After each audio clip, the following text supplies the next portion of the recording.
पश्चिमी एशिया के सबसे खतरनाक और अलग देश यमन के बारे में।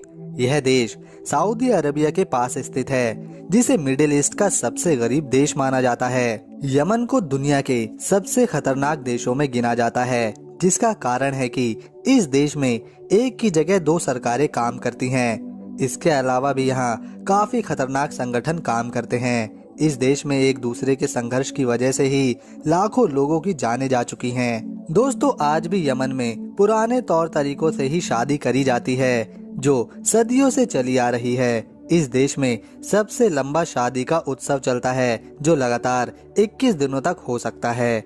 यह मिडिल ईस्ट की एकमात्र ऐसी मुस्लिम कंट्री है जहां लोकतंत्र कायम है और यमन में किसी राजा या खलीफा का शासन नहीं चलता। यमन में काफी कट्टर तरीके से कानूनी व्यवस्था को बनाया गया है और इसी वजह से किसी भी समलैंगिक को मौत की सजा देना यहाँ आम बात है।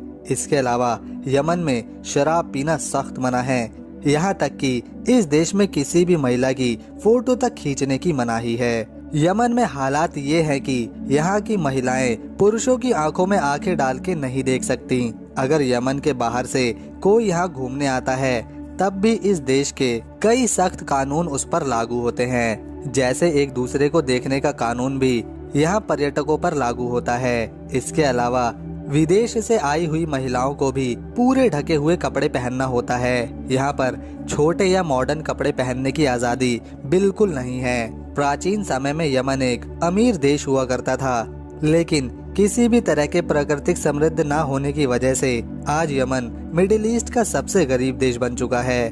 प्राचीन समय में इस देश यमन को मुस्लिम दुनिया का शिक्षा के क्षेत्र में सबसे बेहतरीन देश माना जाता था, लेकिन आज के समय में यहाँ की खुद की साक्षरता दर बहुत कम हो चुकी है। कुल आबादी का केवल 80% ही यहाँ पर लोग पढ़े लिखे होते हैं, जिनमें महिलाओं की संख्या पुरुषों में काफी कम होती है। सोलोमोन, जिसकी व्याख्या बाइबल के साथ कुरान में भी आती है, उनकी पत्नी अरानिशिबा का जन्म भी यमन में ही हुआ था। दोस्तों, यमन मिडिल ईस्ट का एक ऐसा देश है जहाँ पर आबादी की वृद्धि अन्य मिडिल ईस्ट के देशों से काफी ज्यादा है। अगर यमन की ताज़ा जनगणना देखी जाए तो इस देश की कुल आबादी लगभग 3 करोड़ के लगभग है।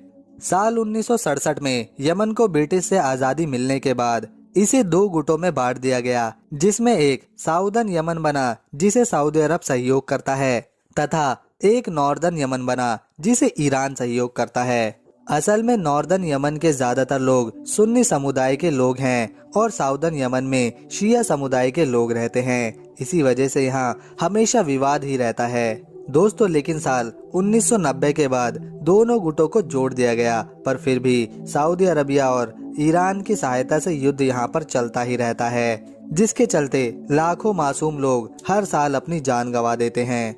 यमन में होने वाले युद्ध के चलते ही इस देश की अर्थव्यवस्था पिछले कई सालों से ठीक नहीं चल रही। इसी के चलते यमन में गरीबी भी बढ़ चुकी है। यमन में सबसे ज्यादा अरबी बोलने वाले लोग रहते हैं। 5,27,968 स्क्वायर किलोमीटर के क्षेत्रफल में यह पूरा देश फैला हुआ है, जिसकी राजधानी साना शहर है। साथ ही पूरे यमन का यह शहर ही सबसे बड़ी सिटी है। यमन में चलने वाली करेंसी को यमनी रियाल कहते हैं और इस समय एक यमनी रियाल की कीमत भारत के रुपए से काफी कम है। मतलब एक यमनी रियाल बराबर भारत के 0.29 पैसे।